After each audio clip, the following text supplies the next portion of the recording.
자, 오늘도 참으로 좋은 날입니다. 하나님의 은혜와 또 성령의 또 충만한 능력이 또 여러분의 삶 속에 넘쳐날 수 있기를 바랍니다. 자, 오늘도 믿음으로 앞으로 나아가고 또 독수리 날개치듯 또 위로 올라가는 또 그러한 승리의 역사가 여러분 삶 속에 넘쳐날 수 있기를 바랍니다. 자, 오늘 토요일 날 우리 선교사님 말씀을 듣습니다. 오늘은 온두라스에서 사역하고 계시는 황춘려 선교사님 말씀을 같이 듣도록 하겠습니다. 우리 선교사님 이제 학교 사역을 하고 있습니다. 우리 아이들 위해 또 진리의 말씀이 들어가서 미래의 또 지도자들 되어지도록 기도해 주시고 또 섬기는 모든 선생님들 위해서도 같이 기도해 주시기 바랍니다. 자, 오늘 말씀 고린도후서 1장 23절에서 2장 11절까지의 말씀입니다. 내가 내 목숨을 걸고 하나님을 불러 증언하시게 하노니 내가 다시 고린도에 가지 아니한 것은 너희를 아끼려 함이라. 우리가 너희 믿음을 주관하려는 것이 아니요 오직 너희 기쁨을 돕는 자가 되려 함이니 이는 너희가 믿음에 섰음이라. 내가 다시는 너희에게 근심 중에 나아가지 아니하기로 스스로 결심하였노니 내가 너희를 근심하게 한다면 내가 근심하게 한 자밖에 나를 기쁘게 할 자가 누구냐. 내가 이같이 쓴 것은 내가 갈 때 마땅히 나를 기쁘게 할 자로부터 도리어 근심을 얻을까 염려하며 또 너희 모두에 대한 나의 기쁨이 너희 모두의 기쁨인 줄 확신함이로라. 내가 마음에 큰 눌림과 걱정이 있어 많은 눈물로 너희에게 썼노니 이는 너희로 근심하게 하려 한 것이 아니요 오직 내가 너희를 향하여 넘치는 사랑이 있음을 너희로 알게 하려 함이라. 근심하게 한 자가 있었을지라도 나를 근심하게 한 것이 아니요 어느 정도 너희 모두를 근심하게 한 것이니 어느 정도라 함은 내가 너무 지나치게 말하지 아니하려 함이라. 이러한 사람은 많은 사람에게서 벌받는 것이 마땅하도다. 그런즉 너희는 차라리 그를 용서하고 위로할 것이니 그가 너무 많은 근심에 잠길까 두려워하노라. 그러므로 너희를 권하노니 사랑을 그들에게 나타내라. 너희가 범사에 순종하는지 그 증거를 알고자 하여 내가 이것을 너희에게 썼노라. 너희가 무슨 일에든지 누구를 용서하면 나도 그리하고 내가 만일 용서한 일이 있으면 용서한 그것은 너희를 위하여 그리스도 앞에서 한 것이니 이는 우리로 사탄에게 속지 않게 하려 함이라. 우리는 그 계책을 알지 못하는 바가 아니로라. 네, 안녕하세요. 온두라스 황춘려 선교사입니다. 오늘 말씀은 고린도후서 1장 23절부터 2장 21절까지 말씀입니다. 한 18년 전쯤인가요? 학교의 교사들과 직원들이 한 2시간 정도 떨어진 시내에 한 중국 레스토랑에 가서 이제 저녁을 맛있게 잘 먹고 나와서 모두 차를 탔습니다. 근데 뒤로 후진을 하면서 옆에 있던 차를 살짝 긁게 되었어요. 근데 뒷좌석에 탔던 사람이 문을 조금 열어놓았던 것이 옆에 차에 데미지를 준 것입니다. 근데 그때 마침 차 주인들이 식사를 마치고 나와서 차가 긁힌 것을 보게 되었는데 그 사람들은 중국 사람들이었습니다. 이제 그것을 배상해 주기로 했는데 지금 당장 돈을 내놓으라는 것이었습니다. 근데 그때 회식할 돈만 가지고 나갔었기 때문에 배상해 줄 만큼의 돈이 없었습니다. 그래서 내일 만나서 배상 금액을 지불하겠다고 했더니 그 중국 사람은 지금 당장 내놓으라고 소리를 지르기 시작했고 점점 더 그 정도가 심해져 갔습니다. 그러면서 그렇게 고함을 치면서 하는 말이 이 온두라스 땅에서는 아무도 안 믿을 거야 하는 것이었습니다. 그래서 그때만 해도 온두라스에 온 지 얼마가 되지 않아서 이 사람들이 왜 이렇게 화를 내고 이런 말을 하는지 이해를 못했습니다. 물론 그 다음날 그 사람들을 다시 만났는데 그 전날 밤의 모습과는 전혀 다른 훨씬 좋은 사람들이었습니다. 아마 온두라스에서 15년을 살았다고 하는데 현지 사람들과 좋지 않은 많은 기억들이 있어서 그랬던 것 같습니다. 그 이후에 어느 자취생을 갔더니 주인이 아랍 사람이었는데 제가 온두라스에 온 지 얼마 안 되었다고 했더니 살짝 부르더니 하는 말이 절대 여기 사람들을 믿지 말고 특히 돈 같은 것을 절대 맡기지 말라고 신신당부를 했습니다. 저도 시간이 갈수록 많은 일들을 실제로 경험하게 되었습니다. 타일 가게에서 미리 대금을 지불해야 한다고 해서 돈을 내고 오후에 물건을 배달해 주기로 했는데 아무런 연락도 없이 오질 않았습니다. 그래서 몇 번을 찾아가서 다시 물어보면은 오후에 갖다 준다는 말뿐이었고 그 약속은 오랫동안 지켜지지 않았습니다. 그렇게 2달이 지났습니다. 그래서 이 문제를 어떻게 해결할까 고민하다가 오늘은 나도 가서 고함을 지르고 책상을 한번 내리치자라고 다짐을 하고 그 타일 가게를 갔습니다. 물론 살아오면서 그렇게 해본 적도 없고 혹시 그러다가 싸움이라도 일어나면 어떻게 하지 걱정을 하면서 갔습니다. 근데 그 주인은 얼굴색 하나 안 변하고 또 똑같은 대답을 했습니다.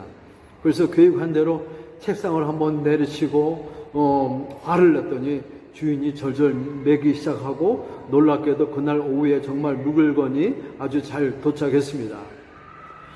학교에 복사기가 고장이 나서 수리를 하기 위해서 수리점에 이제 갔다가 맡겼습니다. 그것도 학교와 거의 2시간 거리에 있었고 문제는 그 수리점이 이 도시에 그곳 한 곳뿐이 없었습니다. 그런데 한 깔끔하게 생긴 젊은 청년이 물건을 받고 오후에 무엇이 문제이고 비용이 얼마인지 전화를 해주겠다고 해서 기다렸는데 또 역시 전화가 없었습니다. 한 이틀 후에 찾아갔더니 바빠서 그랬다고 오후에 꼭 연락을 해주겠다고 합니다. 학교에는 복사기를 많이 써야 하기 때문에 꼭 필요한 물건이고 없으면 밖에 나가서 돈을 주고 또 해와야 하기 때문에 돈도 낭비하고 시간도 낭비하고 굉장히 불편합니다.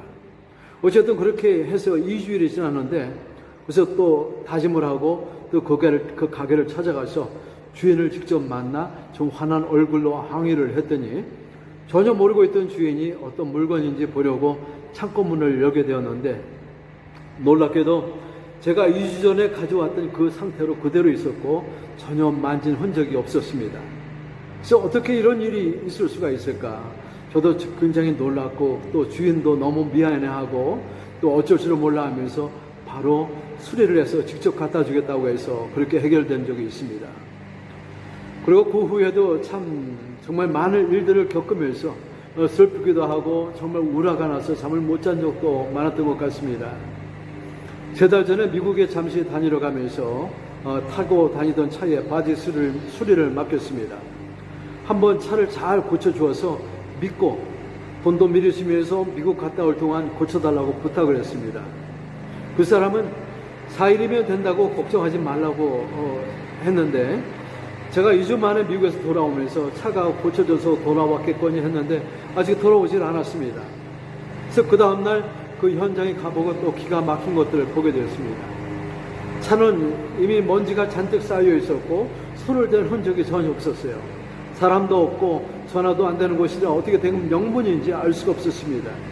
그 후 그 청년을 몇 번 찾아가서 겨우 만났는데 말도 안 되는 그런 변명뿐이고 아마 돈을 이미 다 써버린 것 같아서 전혀 가망이 없어 보여서 어제 그 차를 다시 다른 곳에 맡기고 왔습니다. 저희 교회는 학교 안에 있는데요. 레노발의 교회라고 합니다. 그래서 그래도 이 지역에서는 규모가 큰 교회이기도 합니다. 그리고 이 마을에서 어렵게 사는 분들이 많이 출석하는 교회이기도 합니다. 그래서 그동안 급한 환자들, 특히 아이들을 많이 낳기 때문에 임산부들을 병원에 데려다 주는 일도 시도 때도 없이 많이 하게 되고 또 집에 불이 나서 길거리에 나앉은 가정에 건축도 해주고 화장실, 부엌 등을 만들어주는 여러 가지 봉사를 많이 해주었습니다. 왜냐하면 제가 이 사람들의 사정을 너무나 잘 알고 정말 도움이 필요하다는 것을 잘 알기 때문에 가능하면 제가 할 수 있는 만큼의 그 최대한의 노력으로 이제 도와주려고 하고 있습니다. 그래서 어느 때는 병원 수술비도 마련해 주어야 하고 또 돈을 빌려달라는 성도들도 있고 또 먹을 것을 사야 하는데 돈이 없다고 돈을 달라는 사람도 있고 또 지난주에는 마르샬이라는 사람이 머리를 깎아야 하는데 돈이 없다고 도와달라고 합니다. 그래서 그때마다 다 도와줄 수는 없고 적절하게 거절하기도 하고 또 도와주기도 하는데 근데 그러다가 그 사람들 중에 정말 예배에도 잘 참석하는 사람들인데 카톨릭 퍼레이드 하는데 그 속에서 같이 씩씩하게 행진하는 것이 그 페이스북 동영상에 나타나면은 정말 기가 막혀서 정말 웃음이 나오기도 합니다. 금요일, 토요일에 부흥회를 하고 많은 성도들이 손을 들고 찬양을 하고 거룩한 얼굴로 뜨겁게 기도를 하기도 합니다. 그런데 그 다음날 10시 반 주일 예배에 피곤하다고 상당수의 교인이 예배에 참석을 안 하게 됩니다. 아마 예배가 끝나는 동시에 받았던 은혜 다 잊어버린 것 같습니다. 정말 우물 안의 개구리들처럼 부족함을 깨닫지 못하고 비전도 꿈도 잊어버리고 살아갑니다. 아마 이곳의 환경이 먹을 것이 너무 흔해서 굶어 죽을 일이 없고 또 날씨도 따뜻하니 얼어 죽을 일도 없고 쉽게 배를 채울 수가 있어서 열심도 끈기도 꿈도 없이 사는 것 같습니다. 그리고 벌써 몇 년째 특별한 이유도 없이 나와 마주하는 것을 싫어하고 인사하는 것을 고의적으로 피하는 성도가 한 3명 정도가 있어서 어느 때는 하루 종일 그 일을 생각해내면서 속이 상할 때도 있습니다. 또는 어떤 그 가정들이 문제가 생겨서 한 가정이 교회를 떠날 때에도 마음이 아프죠. 요즘 이상하게 여러 가지 문제들이 겹쳐서 우울한 날을 보내고 있었습니다. 위에 그런 이야기 말고도 참 안 좋은 경험들이 너무나 많이 기억되고 있었기 때문입니다. 그래서 요즘은 사람들이 싫어지고 무서워지기도 합니다. 사실은 어젯밤도 저와 가깝게 지내던 3가정이 앞으로 캐톨교회로 나가겠다는 말을 전해 듣고 잠을 설쳤습니다. 근데 때마침 오늘 이 고린도후서의 말씀은 제게 새로운 도전과 새로운 계획을 세우게 합니다. 이렇게 또 낙심만 하고 주저앉을 수는 없지 않습니까? 저는 이곳에 사명을 가지고 온 사람이기 때문에 또 잊어버릴 것은 잊어버리고 또 용서할 수 있는 것은 용서하고 마음을 비우고 어쨌든 간에 그 사람들이 하나님을 더 알아갈 수 있도록 또 그들이 어떻게 생각하든 더 관심을 가지고 하나님의 사랑을 실천해 보려고 합니다. 우리에게 포기하게 만들고 좌절하게 하고 또 이간질시키며 교회를 분열시키는 것은 오직 사탄의 계략일 뿐입니다. 특별히 교회 안에서 용서와 사랑은 가장 필수적이라는 것을 잊지 마시고 여러분 오늘도 마음을 여시고 이 세상을 품어가시는 여러분이 되시길 바랍니다. 아멘.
눈먼 자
멈추지 않네. 하나님 우리 믿음으로 선포합시다. Waymaker, miracle worker, promise keeper, light in the darkness, my God, that is who you are. 아멘. Waymaker, miracle worker, promise keeper, light in the darkness, my God, that is who you are. 아멘. 우리 주님은 새 일을 만드시는 주, 큰 이적을 행하시는 주, 그는 여러분 믿음의 눈으로 하나님 바라보고 찬양합시다. 약속을 이루시는 주, 어둠 속에 빛이 되시네. 그는 나의 하나님. 아멘. 나의 여러분 누구의 하나님이십니까? 나의 우리의 주님, 나의 하나님, 나의 하나님. 아멘. 나의 하나님, 나의 하나님. 우리 시간 기도하며 나갑시다. 이 시간 기도하실 때 하나님 우리 예배 가운데 임자여 주시옵소서. 하나님 우리가 구하고 하나님을 바라보는 것보다 하나님께서 이 새롭게 역사하시는 것을 바라볼 수 있도록 인도하여 주시옵소서. 광야의 세계를 내시며 하나님 사막의 강을 내시는 눈을 바라볼 수 있도록 인도해 주시고, 우리가 믿음으로 주님 앞에 나아갈 때 우리의 예배를 새롭게 하시고 우리의 모든 것들을 새롭게 하실, 무너진 것들을 일으키실 주님을 바라보며 나아갈 수 있도록 주님 인도하여 주시옵소서. 우리 주여 한번 부르짖고 통성으로 기도합니다.